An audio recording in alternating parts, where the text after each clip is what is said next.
Okay, stop. Stay right here because your Be Bold, Never Be Old live podcast is starting right now and you don't want to miss this one.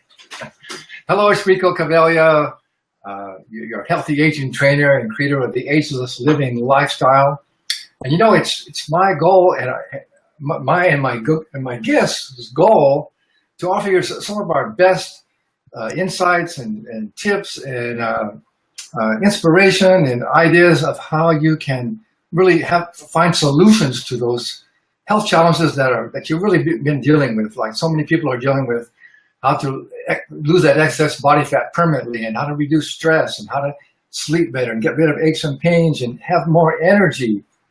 And so we know that I hope you know that your health is your most important asset. So if you're not healthy and energetic, your life's going to be a little tough. You're going to be a little struggling. You're not going to be able to be successful in any aspect of your life if you don't have really good health and you can't deal with all these health challenges that you may be having.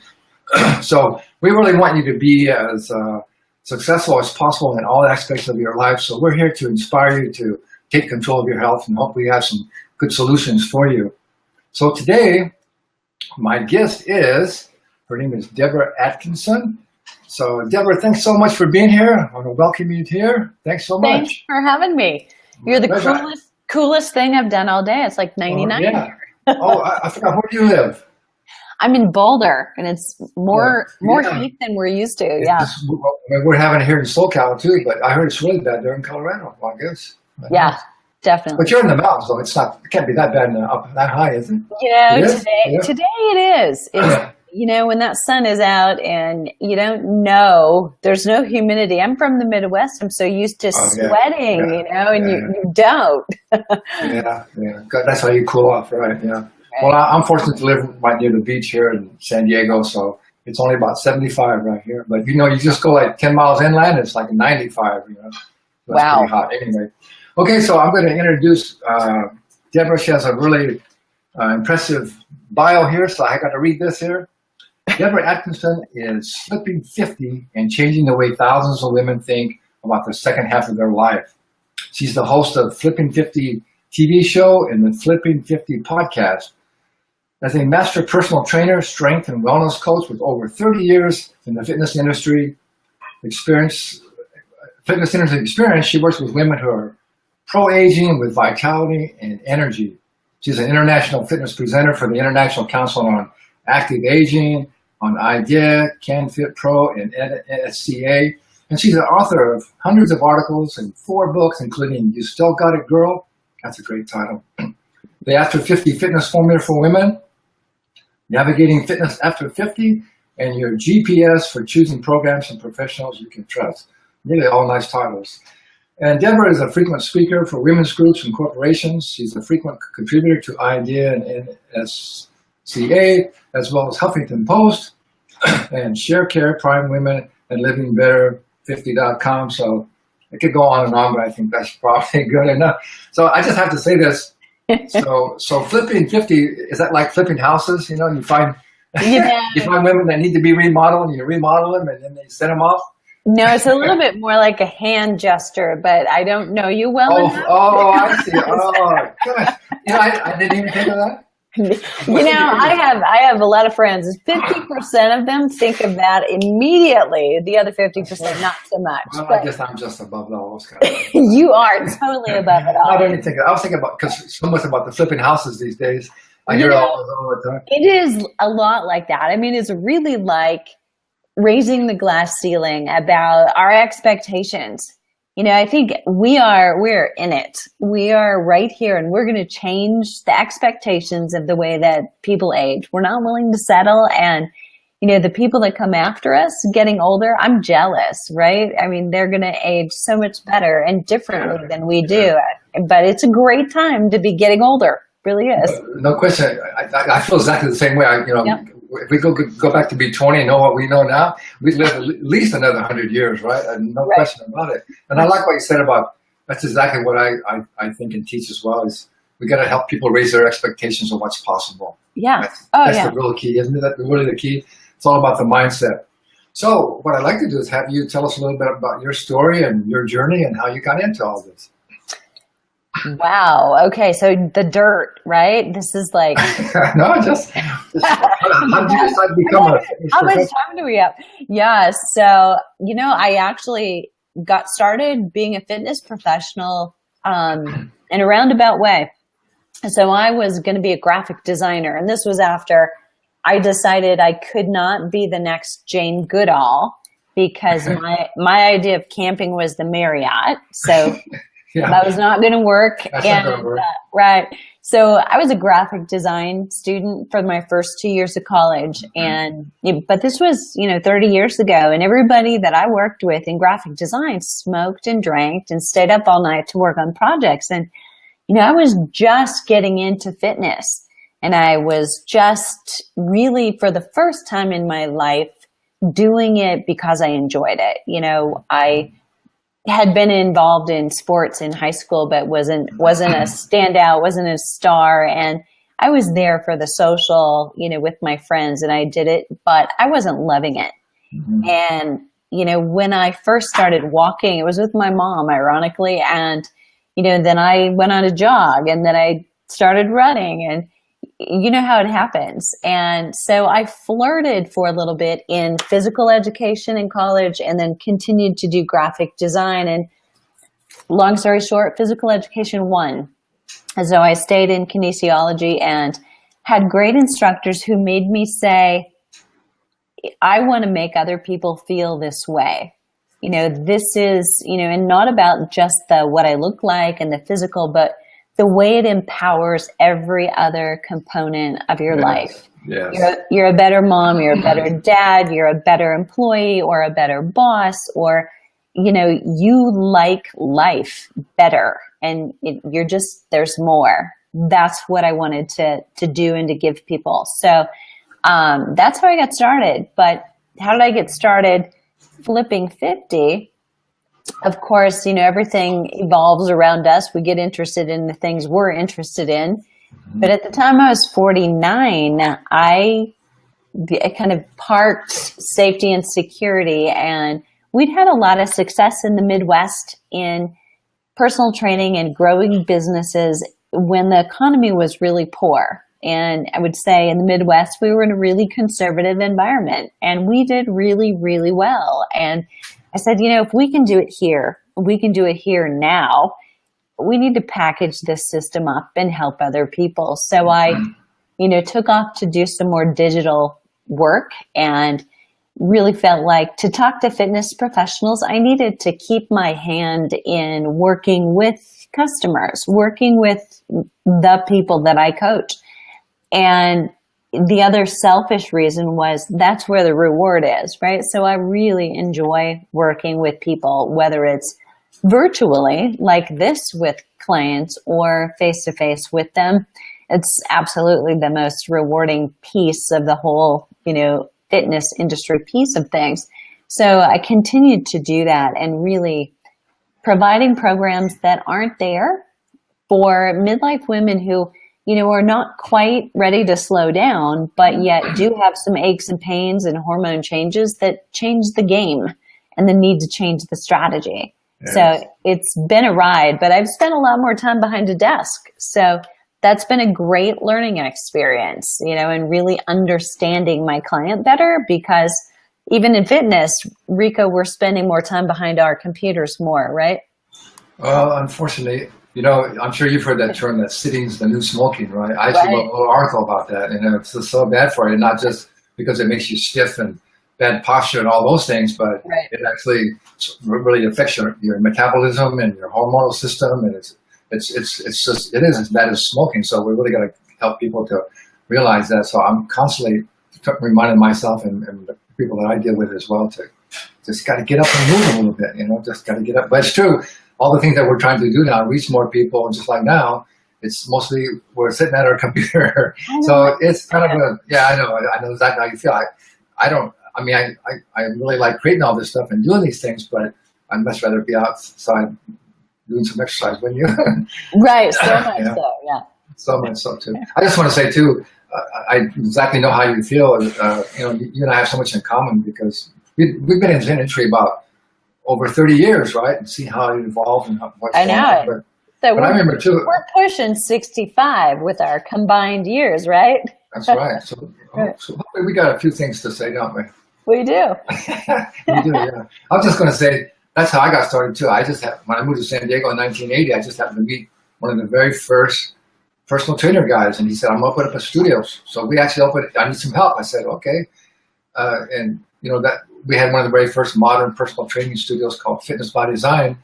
And so I said, well, that's cool. I like to. So I started getting training, getting in better shape myself. And I said, and then when I see that you can actually help other people do the same and get paid, I said, this is pretty cool. But it's so satisfying to see the change you can make in people and how it changes their life. That's really what it's about, help people to really improve how they feel about themselves. Mostly about mindset, isn't it? It's all about how you feel about yourself and your life. And so much so. I mean, so much so that, how you think about it. I was thinking that very same thing as you were talking about sitting is the new smoking. And, there's a piece of me that says, okay, we want to let people know that. We want to encourage them to get up. But we also, for those people who they have to sit from 8 to 5 or 9 to 5, right. We don't want them thinking that they're sunk.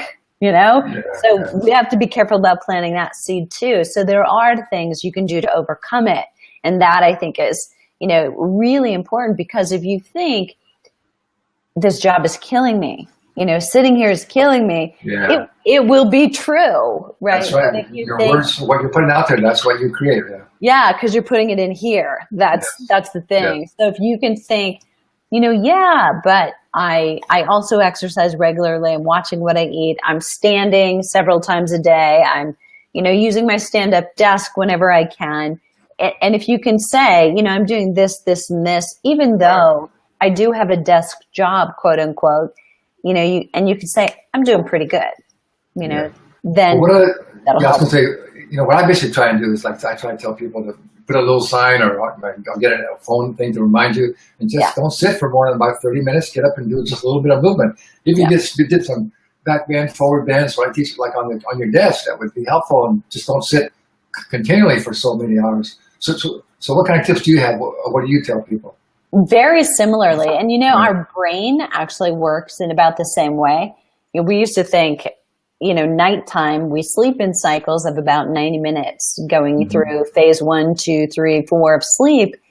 We actually, as it turns out, we think that way too. So, those of us out there, it's you if we're talking to you, and you just try to willpower your way through sitting, I'm going to get this done. Actually, if you give your brain a little break at about 90 minutes, it starts to wander anyway. So you're better off getting up. So I use 90 minutes, as opposed to 30, but either or works, and you've got to know yourself. What's your attention span? And when this starts to go, get up, go, walk down the hall, walk around the block, do something. And that can be really helpful. Just to, the other thing is this, remembering to have some water right next to you, and when you're doing that little activity break, hydrate, because that'll get you up, right? I mean, you got to get up and go to the bathroom if you're doing that all day, and that's not bad. Right. That's a good thing. Yeah, that's exactly right. Because even all the business gurus, they say, if you're going to be really productive, just block out a certain block of time and you're more effective if you do it for like 60 minutes or just block that time out and work really focused on that time, and then go do something else. But if you just try and struggle for hours and hours, you're not nearly as productive. So it works both ways. You're more productive, and it's going to be a lot healthier for you as well. Yeah. So true. Yeah. And, and I think when you've got that carrot out there, okay, it's just 60 minutes or it's just 90 minutes, you can focus because you're not trying to go to lunch or go lunch to 5. Look for your coffee break. Exactly. Oh my gosh. I actually have a degree in civil engineering. Because when I was young, I didn't know what to do. I just went to college because everybody else went to college, my friends. So I took engineering. But I made it somehow, but I didn't like it. That's quite something. I mean, most people do business, right? But no, you did engineering. I wish I would have now. So anyway, I was a civil engineer and all that stuff, and I did. So I worked for a couple of years in LA, and And I was just sitting there. It's like a slow death. All the people were just looking at the clock for coffee break and then lunch and talking about how much vacation days they saved. And that was just killing me. I just couldn't stand it. I just had to get out of there. It was crazy. So anyway, so tell me what are you currently working on? Tell me more about what projects or what you currently are up to. Well, it's been quite a week, so I'll have to watch my language while I'm talking. No, not on my show, no. I'm sure. I don't care. Okay, great. Well, everybody listening can get it. Okay, yeah. You expect a project is going to take you, okay, here's when I expect it to be done. Well, I expected to be done with a couple things about a month ago, and we're trying to push now to finish them, but we've added a couple new products. So I have some protein shakes, so I've got those, but we're adding mint greens and fiber and, trying to make it enticing to not only for my audience, who a lot of them are, some of them still have 5-year-olds, but, a lot of them are growing into grandparents and, finding it's totally different, than when they had kids and it was okay for kids to have a little sweet treat. Well, we know now with childhood obesity that grandparents and we as parents have a much bigger job than we did. And we're fighting our own resistance from, giving treats and wanting to love them that way. So, the mint greens is my version of giving somebody a Girl Scout cookie with a chocolate protein shake, but tastes like a Girl Scout cookie. So I just got to say something. You mentioned Girl Scout cookies. I actually did a little video on the world's worst foods. And the Girl Scout, if you look at the ingredients in a Girl Scout cookie, it's absolutely the worst thing you could possibly eat. I know. Oh my God, crazy. I can't believe all that. I told several mothers, why don't you write if you're involved with the Girl Scouts and tell them, why are they doing this? Why are they sending out their daughters to sell this poison, Why don't somebody make up and change it? They could easily change it by making it a lot healthier, right? Right. Why can't they do that? It's the worst stuff you could possibly put in your body. Totally right. And with all the badges that they've got some on nutrition. So you would think they would put the two together, but I think maybe that's your next project. Maybe I have to do it myself. I'm not really I'm not a mother or girls. I think like somebody's more connected to think. I don't know. Maybe you. I think you'd be better at that, Deborah. You'd be better at that. Anyway, I'm sorry. Go ahead. I had to say that. No. So the other project that I'm really working on, we're trying to finalize this week, is called The Whole Flip. So I never in 2017 thought I would be doing DVDs. All my videos are digital, but I've had so many people ask for DVDs that I kind of relented. So we're going to launch that. You want physical DVDs? Physical DVDs, yes. So they're going to be ready, and we're going to launch that just before the 4th. So we'll see what happens. Yeah. I know what that's about, trying to get those projects together. But tell us a little bit, give us a little overview of what your overall Flippin' 50 program is about.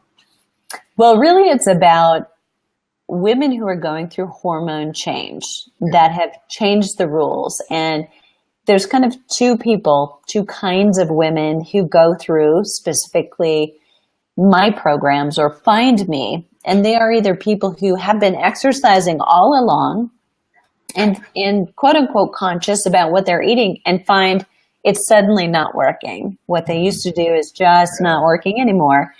Or they're people who really felt like they didn't have to watch what they were doing. Now, you and I might disagree that under the hood, probably there was things going on there should have been, but they were fine for energy. They were, comfortable in their body, but suddenly now they're not. So either way, what we're doing is taking a look at the exercise prescription as it plays into hormones, so much more than it simply being textbook exercise prescription. Because the rules do change. It's not the same.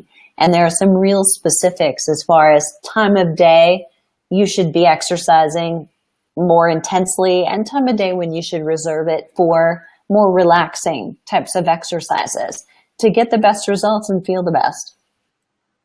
Yeah, that's really good. Well, we're actually targeting pretty much the same people, but you have, and also being a woman and being more knowledgeable of the hormonal situation, because I know that's a big thing. I always tell anybody who's trying to, well, first of all, when anybody tells me they want to lose weight, I tell them, well, you need to change your mind and quit thinking about losing weight and just get your body as healthy and fit as you possibly can. And then the body that shows up, that's the right body for you. But I tell them, first thing you've got to get your hormonal system checked out, because no matter what you do, if your hormonal system's off, nothing's going to happen right for you. Yep. So it sounds like you're doing something really good. But I was just going to tell you, I'm launching my Be Bold, Never Be Old onto the online wellness club, where we're going to drip, solutions in video forms for over 24 weeks, and they develop their own program as well. Love it. I definitely want to talk to you about that anyway, how we can work together on that, and I'd like to have you be a contributor to that. That'd be great. Because you have some real specific things that would be really helpful. Would love it. And I, really geek out on the mindset. And I could tell you do too. Yeah, absolutely. That's the whole thing. It's right there. Are you familiar? Are you familiar with, wow, I'm blanking. I'm having a senior moment. Can we say that here? I guess. I hate to say that term though. But don't you hate the term senior? I do. I absolutely do. I hate it because it gets people, they just buy into it, right? You know what makes me laugh too, as you mentioned this, is that, here they have all these things for seniors. It's like, you get a discount.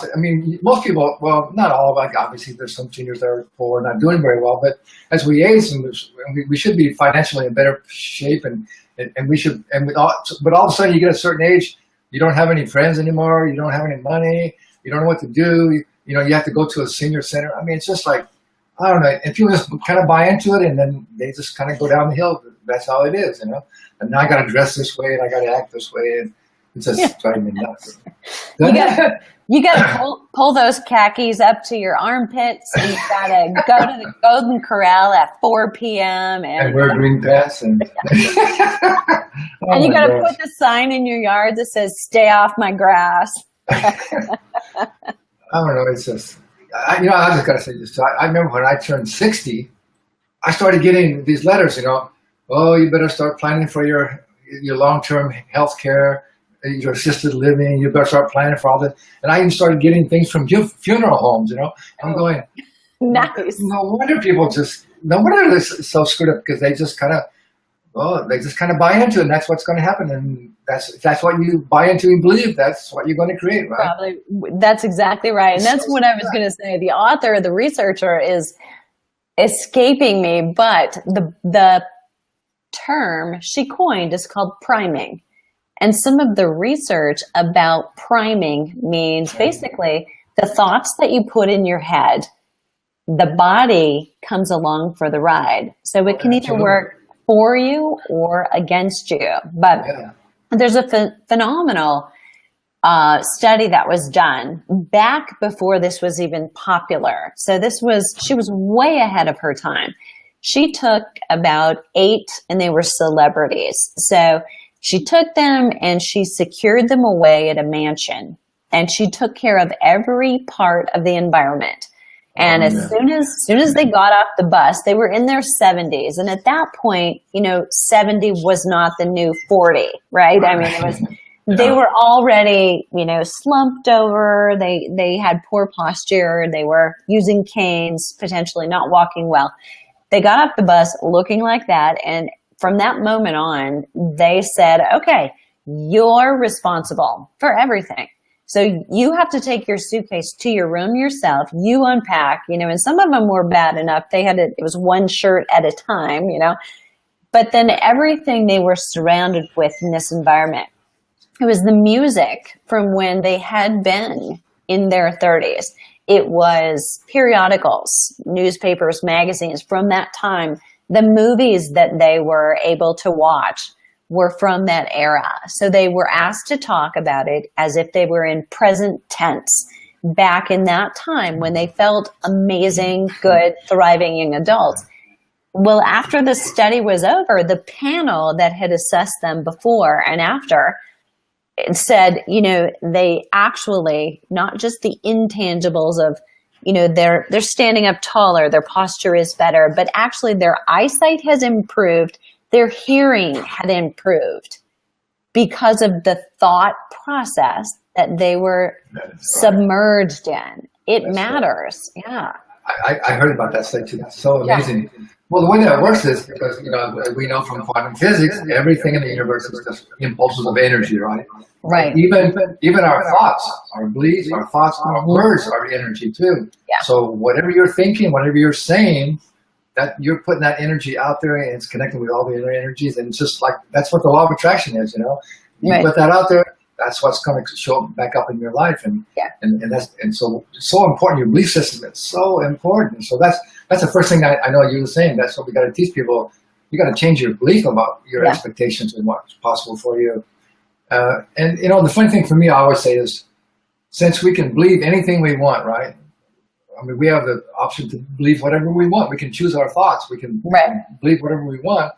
Why should we ever believe anything but all the best positive stuff for ourselves? Why believe any negative or limiting things about ourselves? If you think about it, it just makes sense, right? Believe the very best for yourself. At least that gives you the best opportunity. That's what you can attract into your life. Absolutely right. That's so interesting. That's so interesting, isn't it? Yeah. So that's kind of our. A lot of people will say, right? And Rico, I'm sure you believe this, and I believe this as well about habits. And changing habits is a step-by-step process, and it takes 66 days and da-da-da. But you know what? I mean, if you have that light bulb moment and you can change your mind and say, aha, that's exactly right. You could potentially change just like that. Deborah, it's so cool that you say that, because I like to say that to people, and most people can't, they always want to excuse it, and not too many people accept that.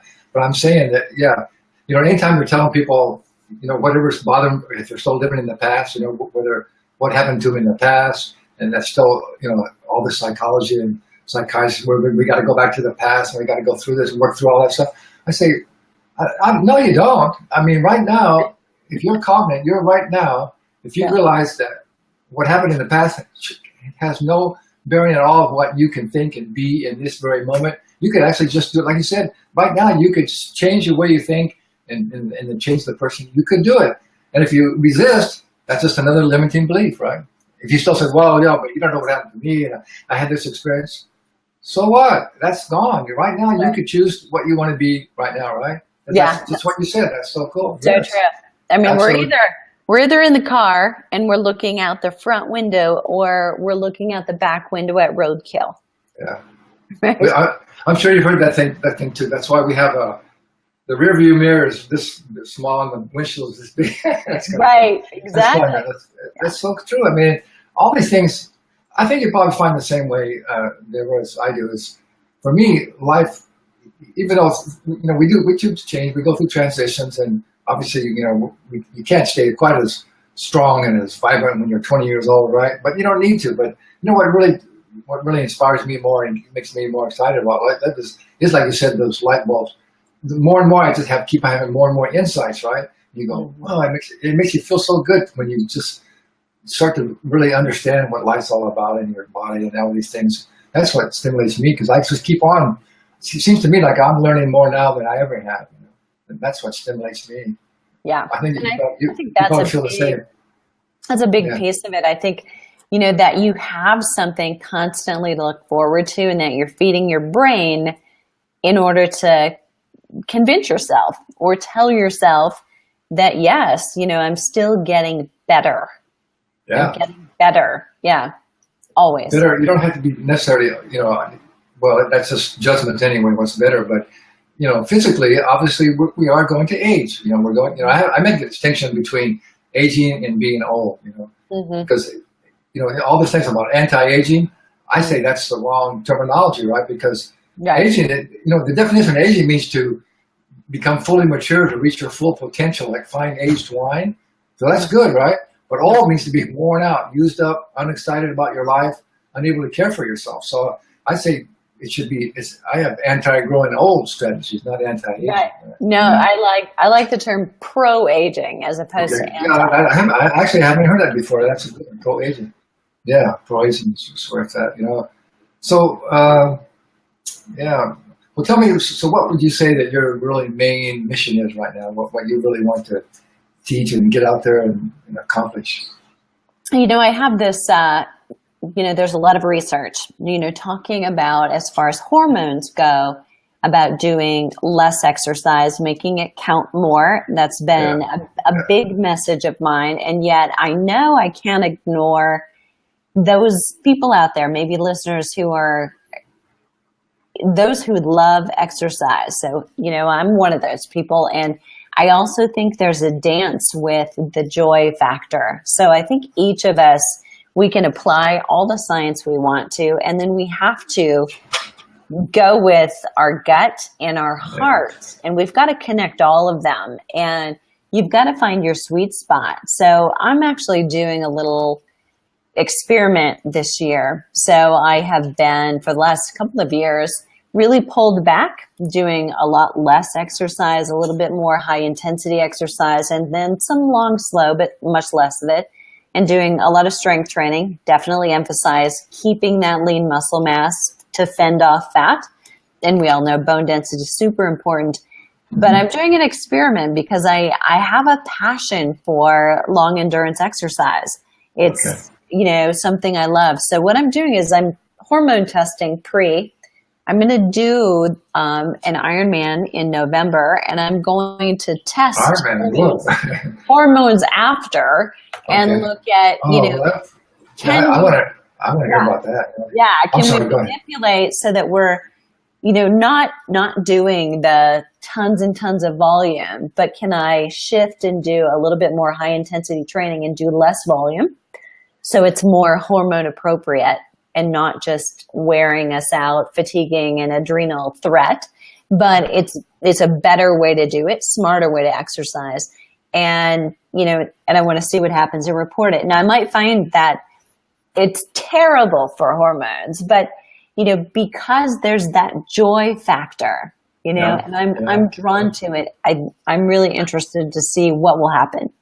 Yeah, that's well, I definitely want to find that out. But, but I know, I remember when I first studied exercise physiology, I remember reading in the book that this is back in the 80s. I think they said that they did some muscle biopsies on people who ran a marathon before and after. Yeah. They said it can take up to 90 days to repair the damage you do. So I really think that all these, I used to do triathlons and all that stuff, but I never was. I'm a sprinter. I like to run fast and short. I've never run more than about 3 or 4 miles in my life. I've never been into. Well, I used to do a lot of long distance cycling, but I never got into running. I didn't like to run distance. So I think anything extreme is really kind of aging your body and tearing your body down, especially if you don't really know how to make sure you get the right nutrients and get the right rest and all that. So you're really aging yourself. So I'm trying to teach more people, especially as we age. You don't have to beat yourself up. You just got to be consistent. Do the right things and do them intentionally.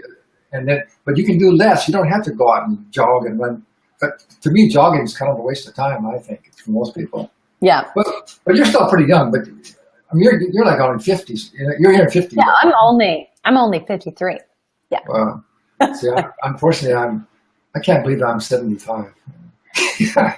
It's crazy. It's just a candle, right? It's just a candle. Yeah, it is. But still, I've been slowing down a lot too. Not always. Well, some because I sort of need to. I've got a knee that's pretty much bone on bone, so I got to easy on that. But really, I used to do a lot of long distance cycling. Nothing to ride 70 miles, 80 miles, 60 miles, and then I just finally realized that it just takes up so much time, and it really kind of beats you up. And you got to eat so much food, you got to do all these things, and I really want to focus more on, more on the spiritual path anyway. Yeah. But just do less, but do it really well in short things, and you actually you don't wear yourself out. And you feel better, and just be around. I want to be around for a long haul now. I don't need to prove anything or beat myself up. But that's pretty amazing. If you're going to do an Iron Woman, that's pretty cool. Wow. Right. That's pretty incredible. I didn't know you were that tough, man. You were interesting. Yeah, well, I've done 5 to date. Oh, you haven't done it? This will be number 6. Yes. I didn't know about you.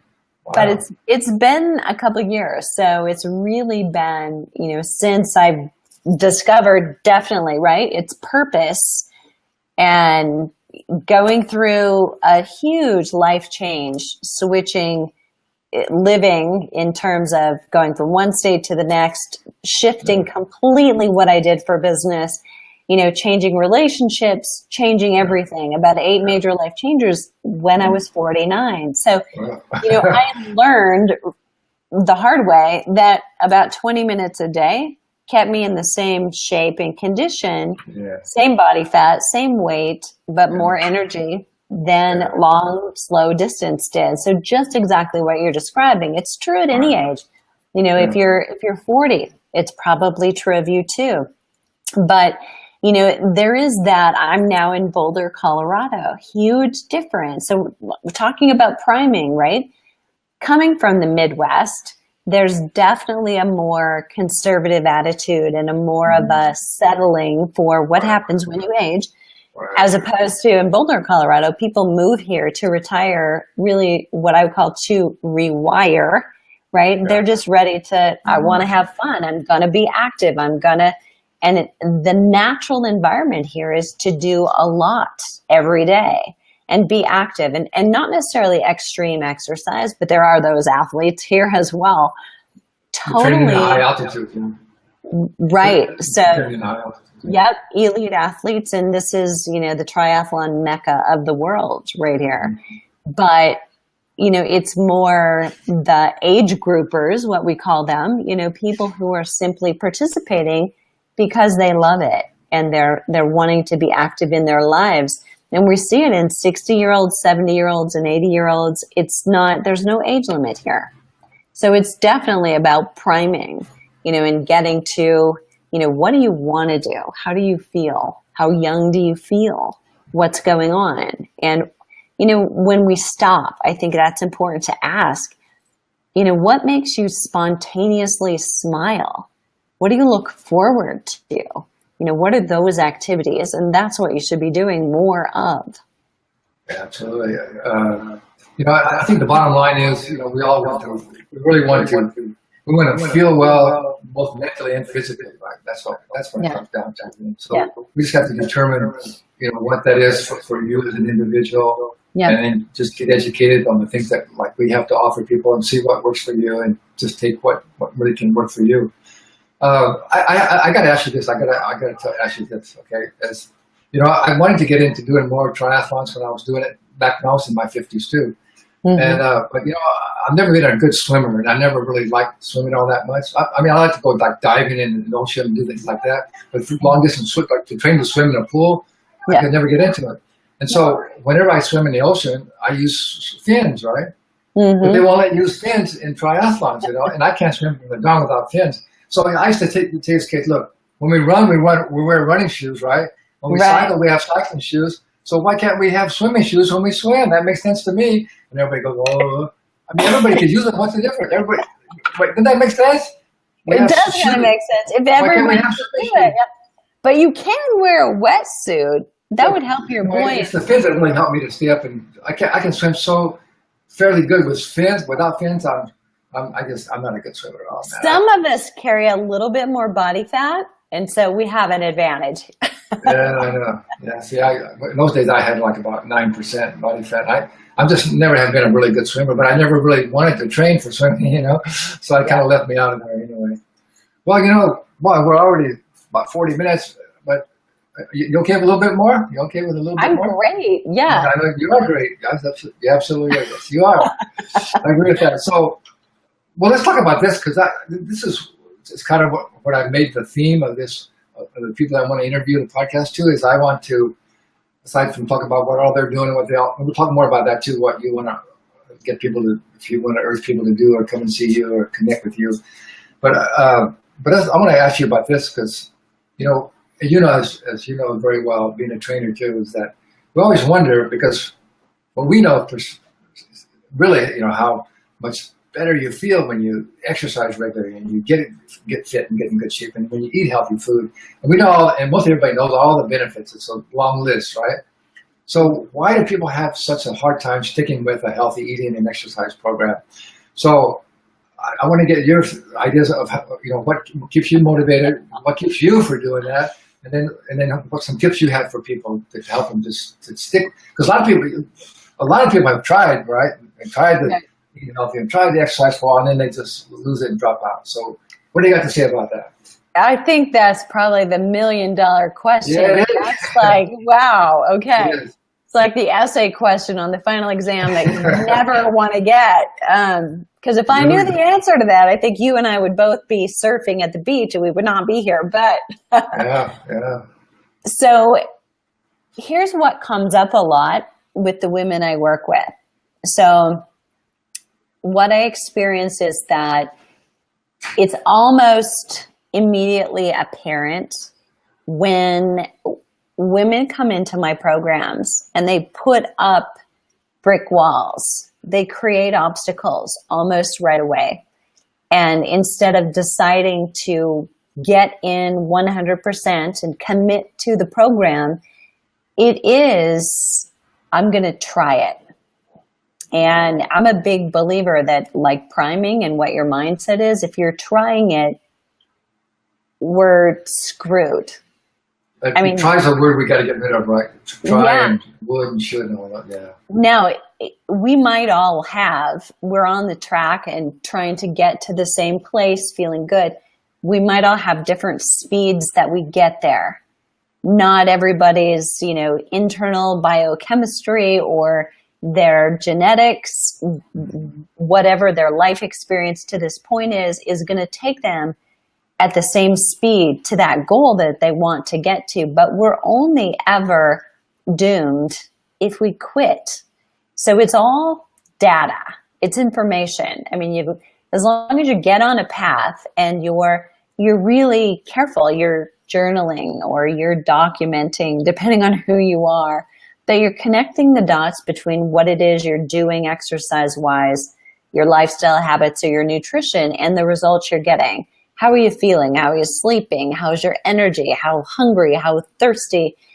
You will see a pattern. And even if it's not going in the right direction, we know now at least what didn't work. So let's reroute, like Siri. Every once in a while, Siri gets it wrong, right? Take a U-turn, take a U-turn, take a U-turn, right? Yeah. We can do that too. As long as we keep going with the destination in mind and we're on that path, we're still winning, even though it's not the right speed. So I think that happens and we need to know it. So coming back to your question, I took a little detour, but what I see is that women often are not committed, and it's a self-worth issue.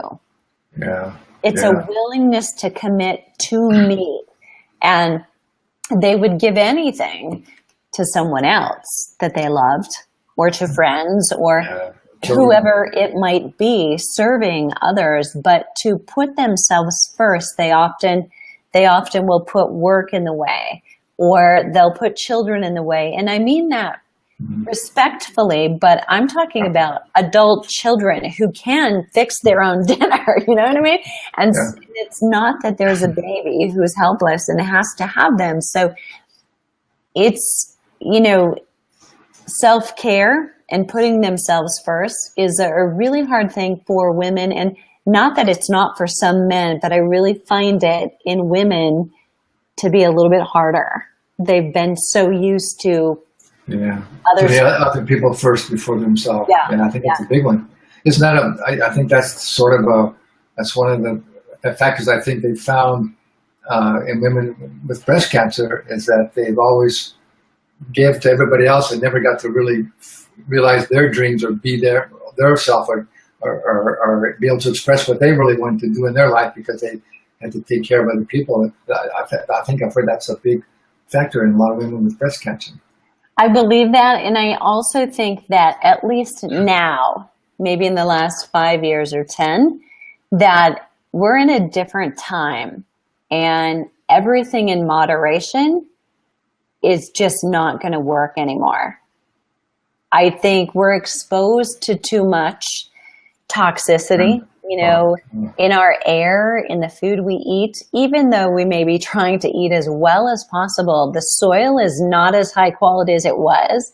the Definitely. pesticides or chemicals that may be seeping into the soil or that are used on the foods are affecting the quality of that food. So even though we're absorbing the nutrients, let's say in the best case scenario, we are absorbing it, we're not absorbing as many nutrients as we did 20 years ago. And all of these stressors we have from constant connectivity, right? I mean, it's arm's length away, right? Anybody watching knows that probably is true.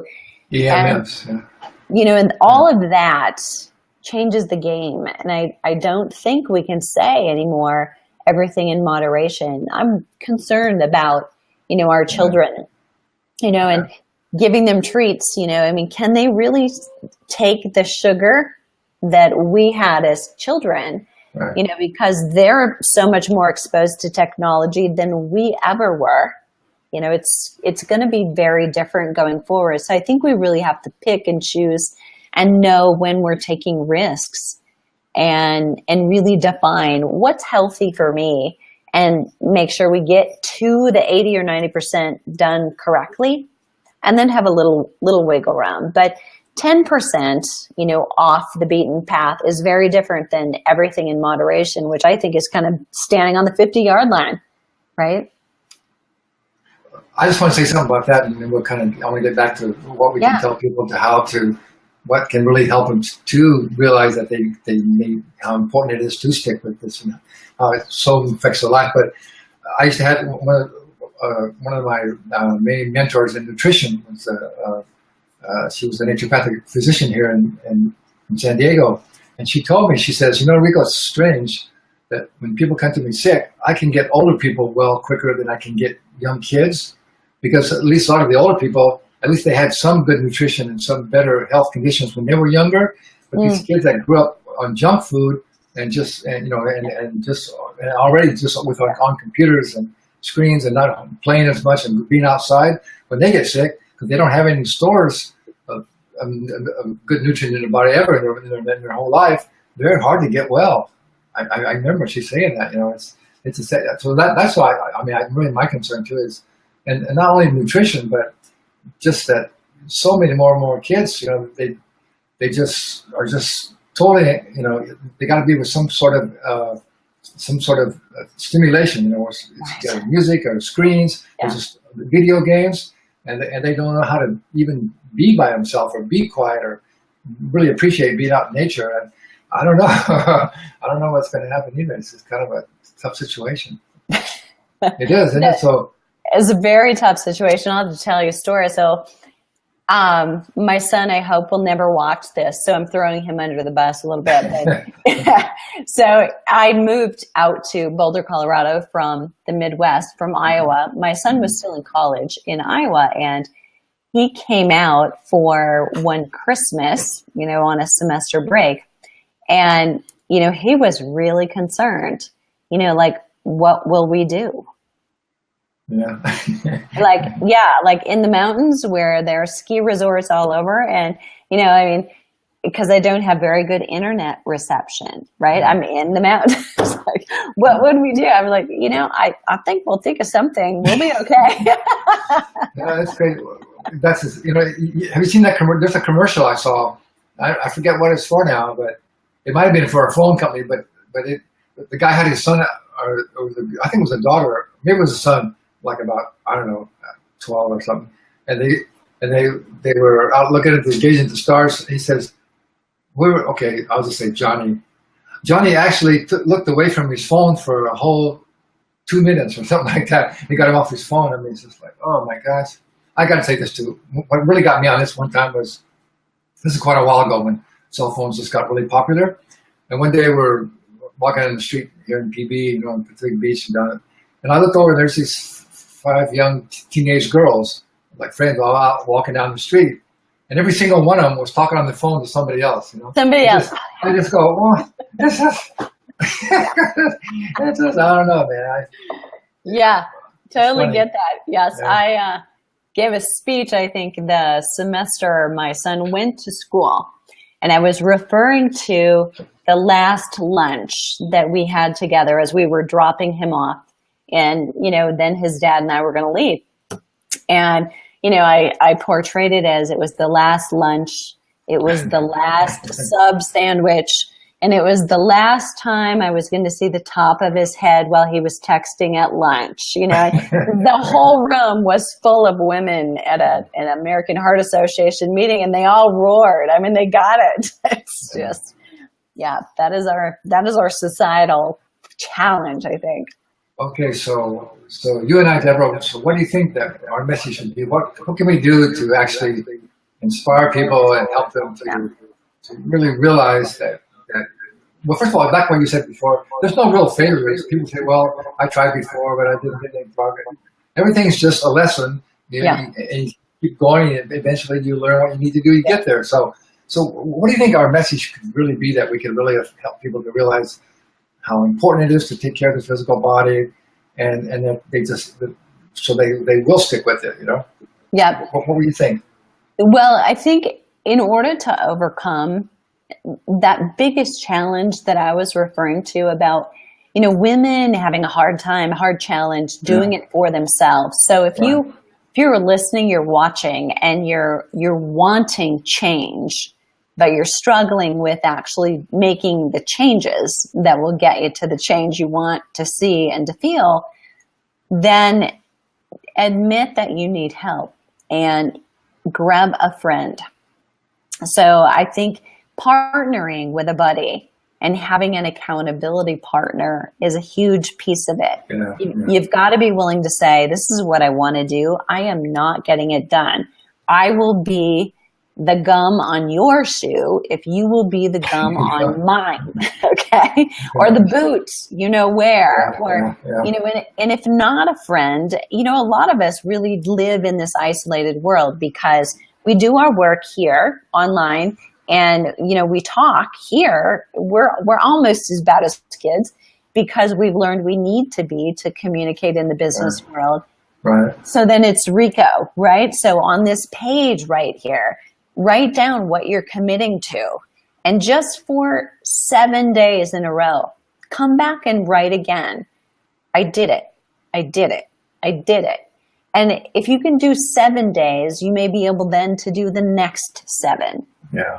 But I think when we jump into, I'm going to do this every day all year, on January 1st, or I'm going to, do a 90-day challenge, or whatever it may be, it sometimes just feels too much. Right. Too much. So something small, let yourself be successful, a short-term commitment, and have a friend who's gonna nag you a little bit on what it is you want. Tell them how to help you. And that's, I think, the biggest piece is we often expect people around us to read our minds about how to help us. And so you've got to say, this that you're doing, I know you're trying to help, but that's not helping me. Here's how I really need you to help me, and get specific. That's really good. We can talk later about this, but I would like you to make a video training kind of on that subject, because you express it really well, and plus I think you feel, especially for women, you're connected to that and have that feeling for them, and because that's actually most of the people that I'd like to reach as well too, because I just know how many of them just really need to do this. Not that men don't as well, but right. So we'll talk about it. It's a domino effect, isn't it? Quite often. Yeah.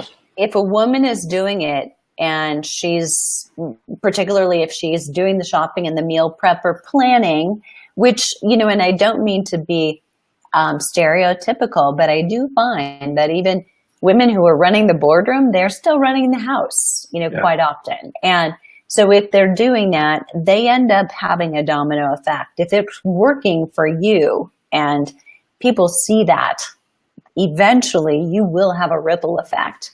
You're powerful. Yeah. Well, I have noticed that too through the years. I've had quite a few, women clients, and then they got their husbands to do it as well. But the husbands were like, no, I don't need to do this.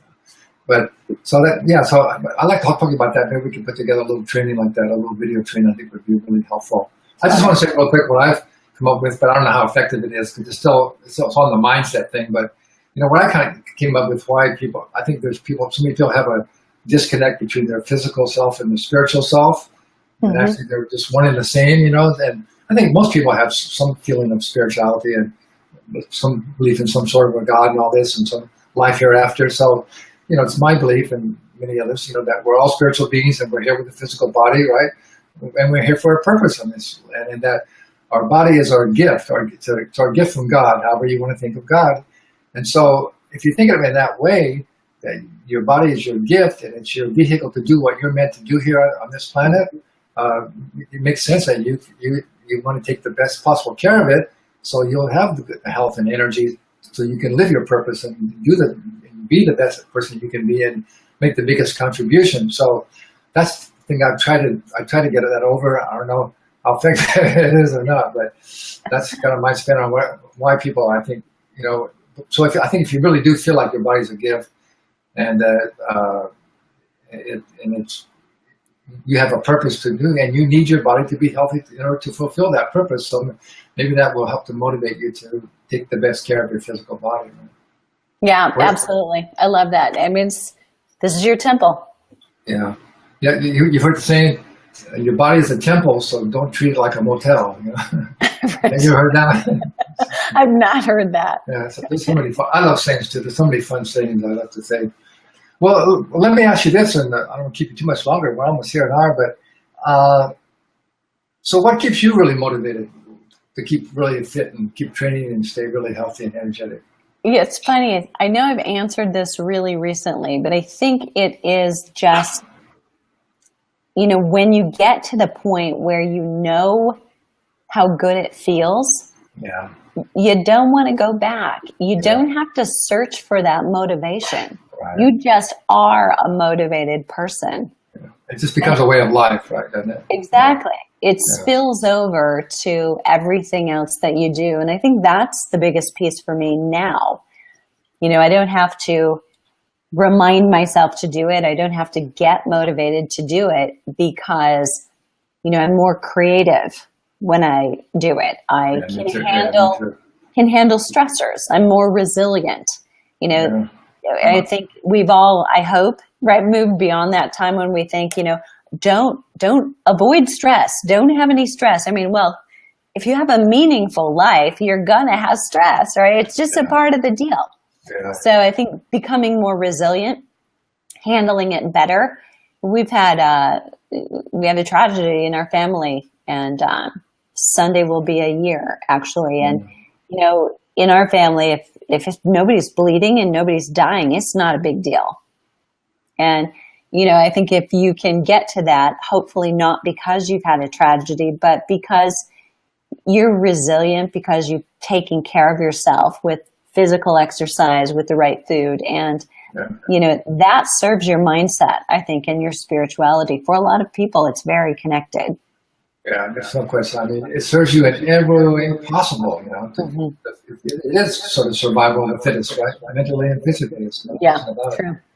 All right, well, so what would you like to sum it up or say? What would you like? I know your latest projects. So where can people find out about what you're doing, and how can they get a hold of you? Yeah. Oh, I think the best way for people to get a little bit more Deborah, if you haven't had your fill today, would be come over to Flipping 50. It's all spelled out.com. And watch the Flipping 50 TV show. So we're now putting all the episodes just up right there on a tab on the site in a blog. You can start with episode 1, and I think we are up to episode 15 is now being re-released. So you don't have to opt in. You could, if you want access to all of them, you want to control which ones you watch, you can do that too. But they're right there, and we're really just solving problems about, you know, libido being down and how do I get that back? Or, you know, I'm having trouble losing weight and I think I'm doing everything right. So we're tackling the most commonly asked questions, and it's very user-friendly, informal, and fun. Yeah, that sounds really good. So so flipping50.com. You know, I actually typed this in. It's supposed to be up on the screen, and I don't know why it's not showing. Our names are showing, but the website addresses are supposed to be there too, and it doesn't seem to show up. Well, Deborah, we could go on here for hours, couldn't we? We could. I mean, we could scratch the surface on a few little things, and there's so many fun stories and things too that we can have a lot. We'll have to do some more. And do you have a guest on your TV show? I absolutely do. So we film them here at my home. Oh, so yep. So we literally use my kitchen. We want it to feel like if you're exercising at home and you're in your kitchen, that it's pretty real and not too glamorous. So yes. So I have to come to Boulder if I want to be on your show. Yeah, we'll have to. All right, maybe I'll get on to right? Yeah. Second best place in the world, right after San Diego, right? Yeah, it's right up there. No question about it. Be at the beach, be at the mountains. Can't beat that. Yeah. So I hope you guys got some really good information, took some notes. Of course, this will be posted on our Facebook page and Facebook group at Be Bold, Never Be Old, and and Deborah can put it up on her wherever she wants to put it to, on any of your Facebook groups or anywhere you want. So I hope you'll tell your friends to come and watch this and come check out Deborah more. And so I think it's already been an hour and 3 minutes. I know, it's like I said, I could just go and it'd probably get dark and I'm still talking, So Deborah, it was so good. It was so fun. And it's so nice too when you talk to somebody that was so, I say on the same page, was so in tune with each other. And it was so much fun. And I really appreciate what you're doing. And so, yeah, we got to talk. We got to get together some more again. So absolutely, that's the end of the show. So can you stay on just a couple minutes? I'm going to sure. Live broadcast. So thanks very much for watching. So this is the end of your Be Bold, Never Be Old podcast for today. And I hope you really, goodbye. Tell your friends, come check us out. So thanks very much for watching. And I like to always end my shows with be bold and never be old. All right. In the broadcast.